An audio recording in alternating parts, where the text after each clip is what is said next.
Hello friends, I am glad to see you again. Today I'm going to tell you about an HOA that wants keys for all the neighbors to my house. The covenant sounded good when my real estate broker, a genial guy named Cove, explained it.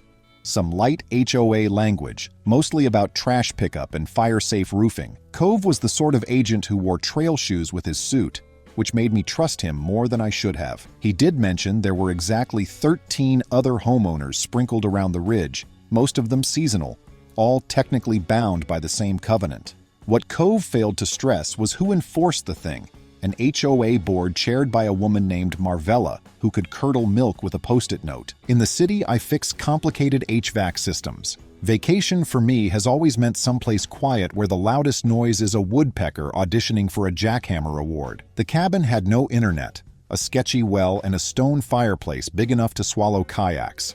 It was perfect. I closed on a Wednesday, drove up Friday, and spent the weekend sweeping acorns off the porch while singing off-key to a chorus of chickadees. No cell signal reached that far up, so the outside world only found me when I cruised back down the mountain late Sunday night, buzzing with the satisfaction of ownership and the smell of cedar shavings in my hair. Monday morning, my inbox overflowed with messages from Coldwater Commons HOA. Subject line, urgent.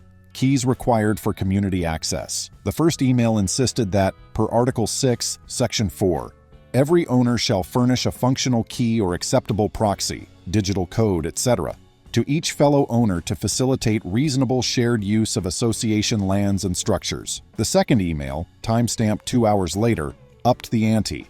Failure to comply within 14 days would trigger daily fines of $150. Plus attorney fees. The third message arrived with breakfast, a PDF spreadsheet with every neighbor's mailing address and a blank column titled Tracking Number for Keys Sent.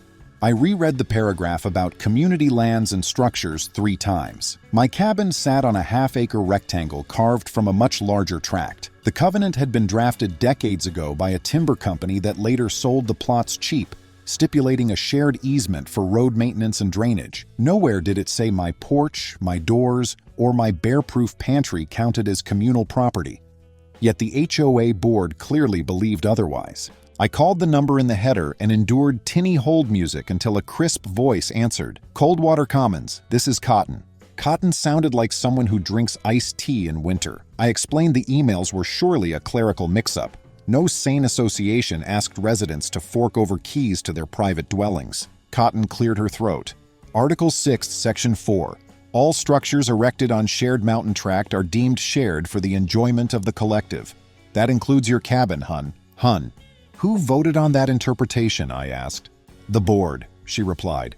You're welcome to attend the next meeting, but it won't change the rule. I thanked her through gritted teeth and opened the deed.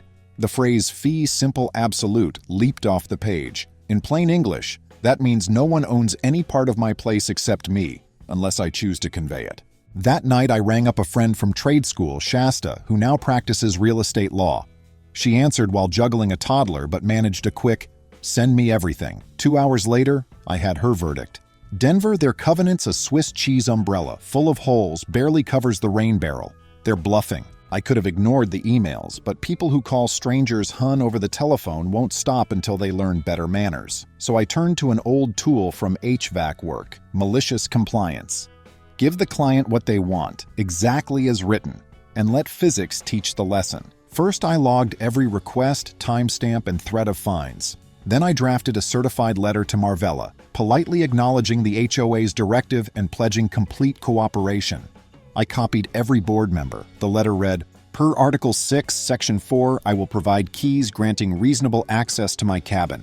For liability reasons, those keys will not open any interior space that poses a safety risk. Specifically, rooms containing heavy tools or the stone fireplace, which is undergoing inspection.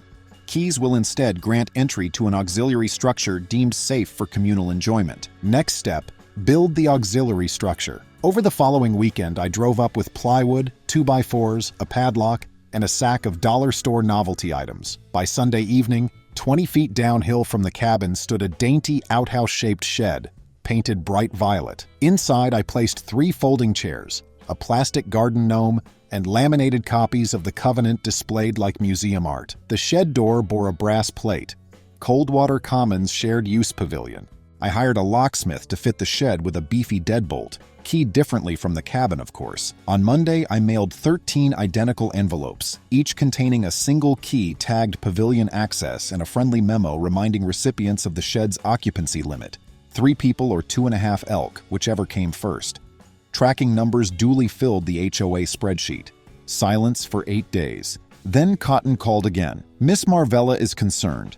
These keys don't open your residence. They open a structure on my deeded land, built for communal enjoyment at no charge to the association," I replied. Article 6, Section 4 satisfied. Cotton exhaled hard. "The board will discuss penalties." "Great, I'll attend." The board met that Friday evening in Maynard's garage down in the valley where cell signal flows like beer. I parked between a Subaru plastered with Hike More stickers and a Ford whose bumper read, "Change my oil, not my mind." Inside, 7 folding tables formed a horseshoe. Neighbors I'd never met stared like I'd tracked in skunk juice. At center sat Marvella, regal in a fleece vest embroidered with the HOA logo, 2 mountains and a handshake. She tapped a gavel the size of optimism. "First agenda item," she said, "new owner refusing full compliance with shared key policy." I raised my hand.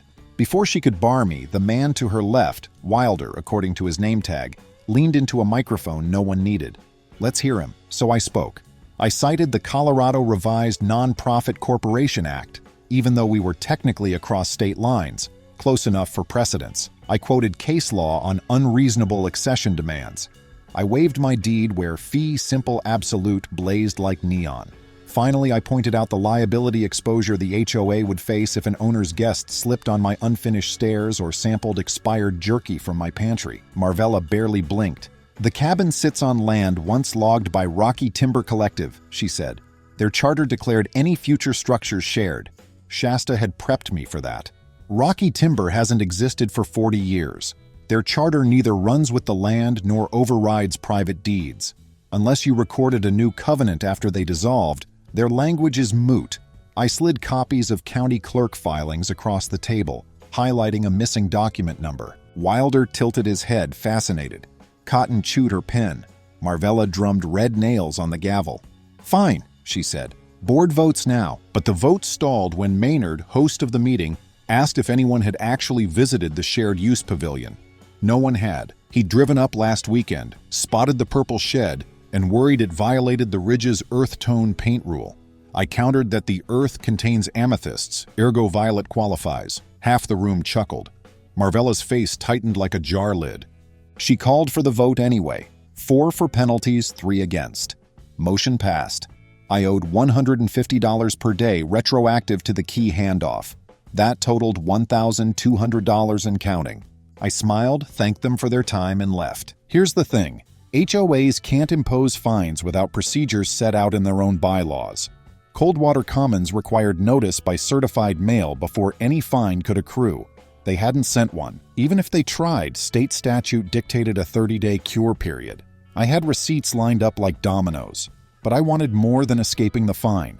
I wanted the board to taste the flavor of consequences. Phase 2 involved a weapon as old as property lines, a surveyor. I hired a licensed crew to mark my boundaries with fluorescent stakes. Turns out the HOA's beloved hiking trail meandered 50 feet onto my lot near the pavilion.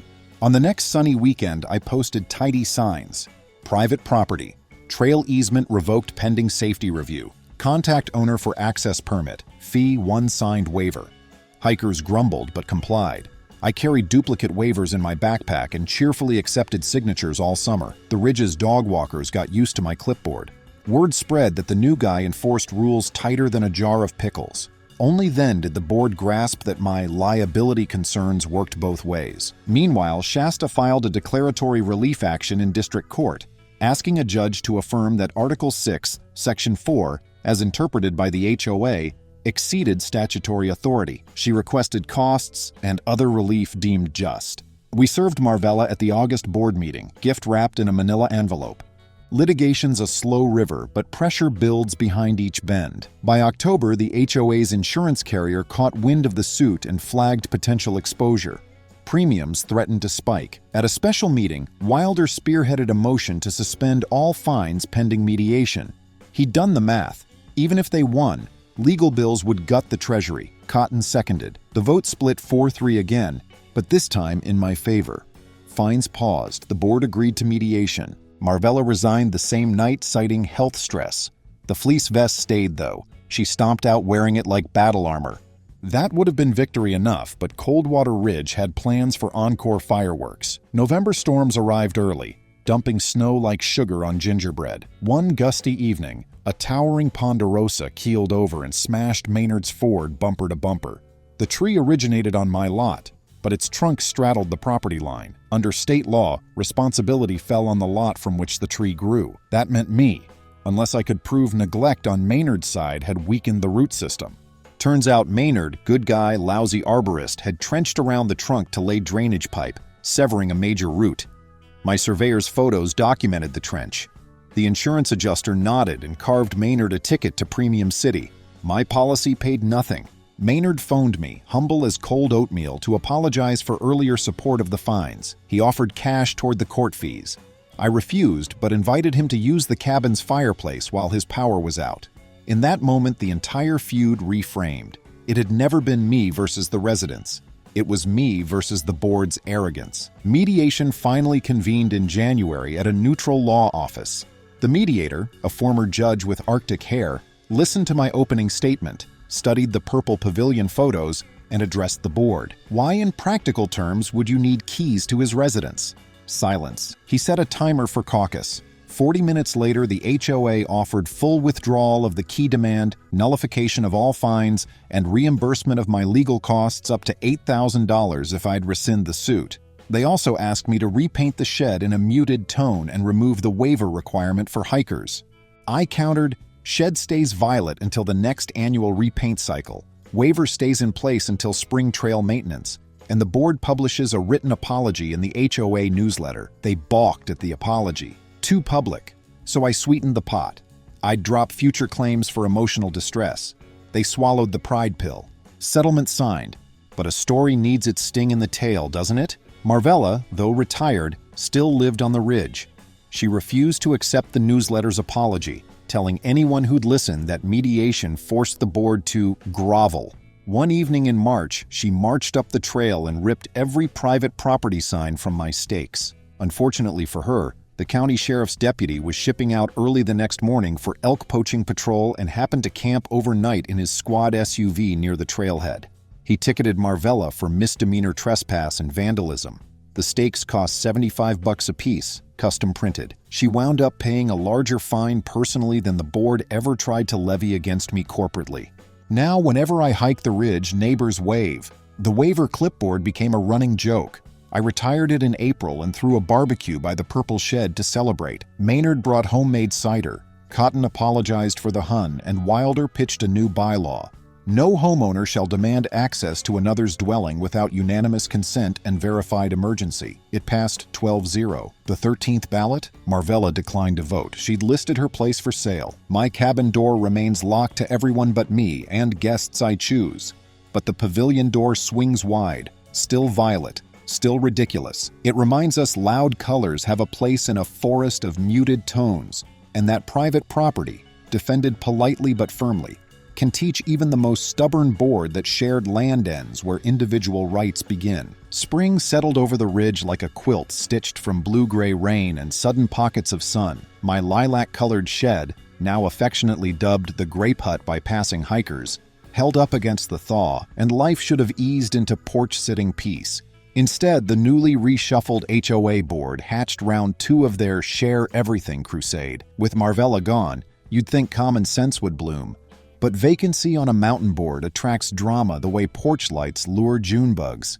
At the April meeting, held in Wilder's barn, which smelled politely of alfalfa and not so politely of goat, Serafina, the freshly elected president, introduced something she called the Emergency Hospitality Initiative. She framed it as a neighborly safety net.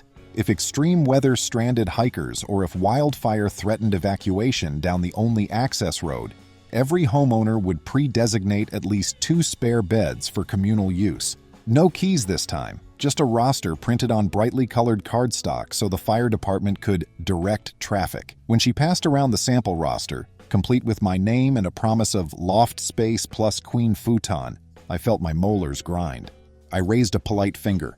Does the initiative come with liability coverage? Serafina glanced at Ledger, the new treasurer, who shuffled papers. We'll research that. And consent? I asked. Nobody asked if I even have a futon. She smiled in a way that told me she'd practiced in mirrors. Denver, you gave up the waiver clipboard, remember? Thought you were all about community now. I was about community, voluntary community. Forced hospitality is just trespass with nicer curtains. Shasta reviewed the draft language and confirmed my hunch.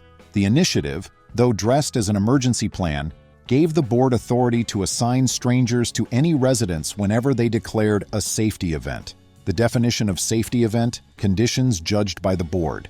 Good grief. If I had two choices, kill the thing before adoption or let them taste their own medicine again, I chose door number 2. Phase 1, remind the board what emergency lodging really looks like. I emailed Serafina, volunteering the Grape Hut for the pilot program. It's got 3 chairs and 4 walls. Perfect staging area, I wrote. She replied with lavish thanks, copying every board member. Then I went to town. My buddy Orion runs a recreational therapy nonprofit for military veterans coping with PTSD. I called him, explained the hospitality initiative, and invited his next weekend retreat to use the Ridge as a base camp, strictly by the book, signed liability waivers and all. 12 veterans arrived in late May, every one of them cordial, disciplined, and eager to fly fish the cold creek threading the valley. They pitched tents on my lot, rotated through the cabin shower, and stacked the Grape Hut full of granola and fly rods. That same weekend, a late-season storm barreled in, dropping marble-size hail and draping the Ridge in fog so thick you could taste pine resin in every breath. Ledger panicked and emailed the board. Safety event in progress. Implement lodging roster. Serafina agreed. They attempted to dispatch guests to houses alphabetically, beginning with mine. But when Cotton trudged up my drive in slicker and rain pants, clipboard clutched like a life raft, she found 12 veterans already sipping cocoa on my porch. I greeted her. So glad you're here. We actually have surplus lodging now. Would you like to place incoming guests in the tents, or do you need the porch swing? Cotton eyed the veterans, each one smiling and saying ma'am with impeccable courtesy. She mumbled something about reassessing resources and retreated down the road. The board regrouped by conference call, blessed the valley's new cell tower, and resolved to keep the roster on standby. No one else got assigned strangers. The veterans spent 2 rain-soaked days fishing, fixed my path light, and left the grounds cleaner than they found them. Serafina later praised the successful trial run in the June newsletter, never mentioning the canceled roster rollout or how her initiative fizzled after first contact with reality. That would have been chapter closed if not for the matter of water. Coldwater Ridge lives up to its name, mountain springs everywhere, but drought had gnawed at the western states for years, and county authorities started issuing well usage reports. The HOA board received a gentle notice asking each property to log monthly gallons pumped. Fair enough. Yet Serafina interpreted the notice as an opportunity. She proposed centralized control, install smart meters linked to HOA-managed shutoff valves in case anyone exceeded equitable allotment. You can probably guess whose cabin topped her worry list. My well sat upstream of the communal line feeding 3 downhill lots. Though geology made it impossible for my pump to affect their pressure, rumors bloomed that I was siphoning off the ridge. No proof, of course. I requested the raw data from the county's hydrology office. Turns out downhill lots, not mine, spiked in August last year. Summer guests running sprinklers to keep lawns green for family reunions. I drafted a neat report with graphs, yes, colorful, printed at the library, and brought copies to the July meeting. Ledgers quirked an eyebrow at the evidence. Serafina's proposal died before discussion. That's when she pivoted to politics. If the board couldn't boss me, maybe the county could.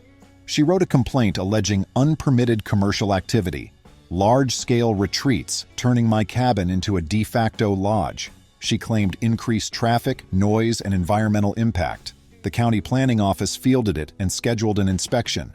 I welcomed the inspector, a practical fellow named Birch, and gave him the nickel tour. Square footage under rental? 0. Revenue earned? Nada. He noted the tents had been gone for weeks and the Grape Hut wasn't zoned for occupancy. He closed his clipboard and said, "Looks like a quiet private cabin to me." Case closed. But by filing false claims, Serafina made a tactical error. County code lets the falsely accused recover documented costs tied directly to defending against complaints. Think legal fees, lost wages, mileage. Shasta drafted a polite demand letter. When Ledger saw the potential reimbursement total, north of $2,000, he convinced the board to reimburse me rather than gamble with small claims court where they'd also pay filing fees. The board paid up. Members grumbled, but reality started sinking in.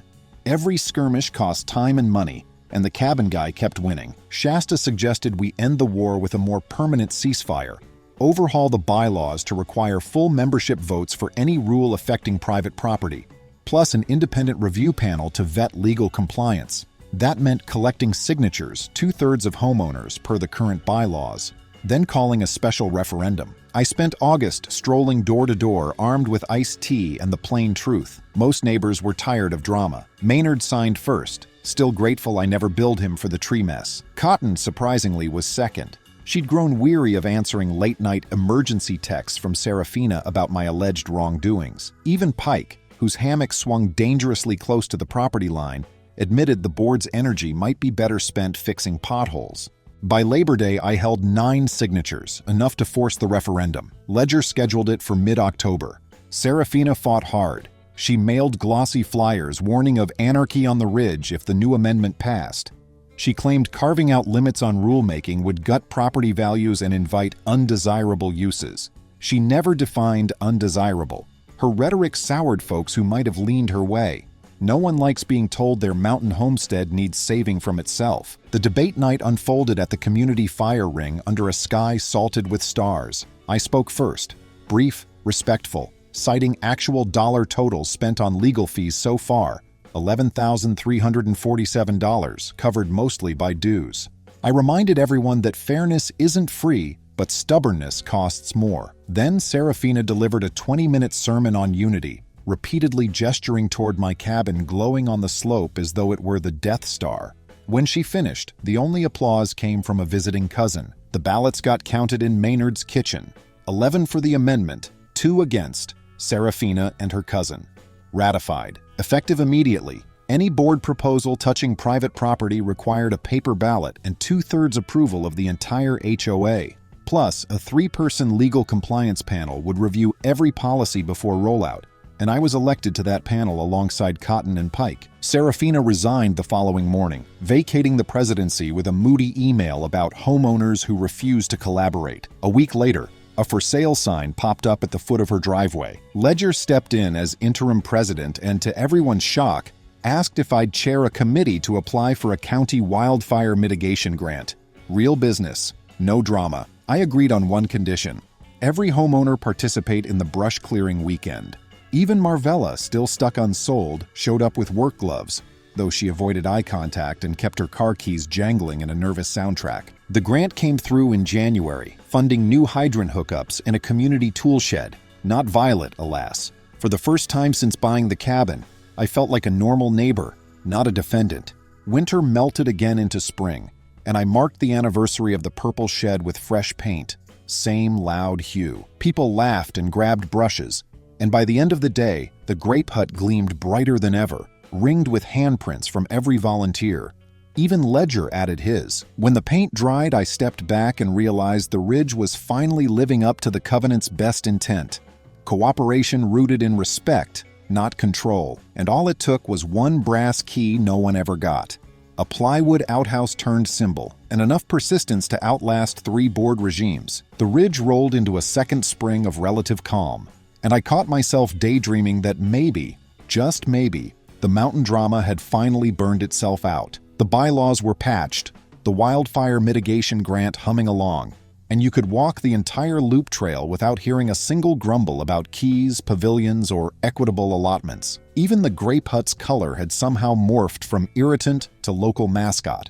Hikers posed for selfies beside its purple planks the way tourists hug roadside dinosaurs. Late one Sunday in April, a corporate drone circled my cabin, then hovered over Marvella's long vacant lot and Serafina's house. Next morning, every mailbox held a card. Redwood Vista Ventures. Luxury glamping coming to Coldwater Ridge, pending approval.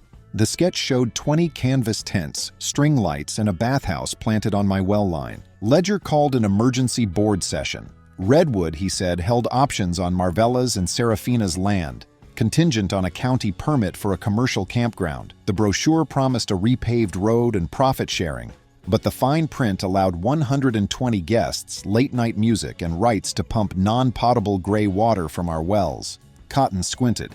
Translation: they'll flush designer porta-potties with our water. The board split. Pike and Cotton opposed. Rookies Brook and Haven liked lower dues. County rules required an endorsement letter signed by 7 of 13 owners. Redwood already had 2 signatures from the sellers. Ledger asked my view. Commercial lodging violates our new bylaws, and the county lists this aquifer as stressed. Add 120 showers and we're sipping dust, Brook countered. Redwood calls it water neutral. I shrugged. Promises are wind. Let's confirm. We formed a fact-finding team. Pike, Cotton, me. 2 weeks before Redwood's listening session. Pike modeled groundwater drawdowns. Cotton cold-called campground operators.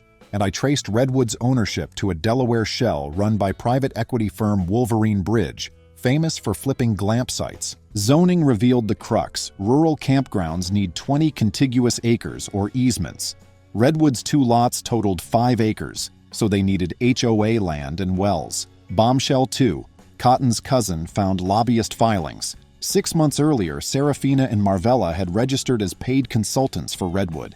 The library basement hosted the listening session. Redwood sent Bryce, a grin in a fleece vest, and 2 staffers. His slideshow featured sunset tents and gourmet s'mores. Then Ledger yielded the floor. Pike showed red-lined aquifer charts. Cotton read the consultant filings. I pointed to zoning text. No permit without 20 acres. I ended with, 2 owners profit, the rest pay. Bryce offered to fund another hydro study. Asked if Redwood would quit without easements, he tap-danced. Brook and Haven wavered. Ledger set a binding ballot for Saturday. 1 vote per lot, proxy only with notarization. Wednesday, Redwood mailed $30,000 signing bonus offers for easement rights plus lifetime spa access. Money tempted some retirees, so we printed a 2-page flyer, questions Redwood won't answer, and hand-delivered copies. Friday night, Serafina screeched into my drive waving the flyer. You're killing progress. People need that money. I invited her in. She jabbed my chest instead. Your purple outhouse ruined Marvella. Now you ruin me. I replied, sell your land, you can't commandeer mine. She peeled away. I logged the incident. Voting day dawned clear. We met in Pike's goat barn. Serafina brought a lawyer and 3 proxies, including Haven's. Cotton vetted signatures. 2 valid, 1 expired. Ballots dropped into Maynard's fishing creel. Ledger counted 7 yeses needed. Results 3 yes, 9 no, 1 abstention, proposal dead. The lawyer threatened suit. Ledger pointed at the bylaw. Easements need 9 yes votes, so even with every proxy they'd fail. Briefcase closed, threat withdrawn. 2 days later, Marvella's spite note called me a menace to progress. Someone scribbled beneath, just defending the law. The note vanished by dusk. The Ridge was tired of drama. Redwood tried a smaller plan, 10 ecodomes, 0 draw. The county planner, annoyed, demanded a full environmental review and easements first.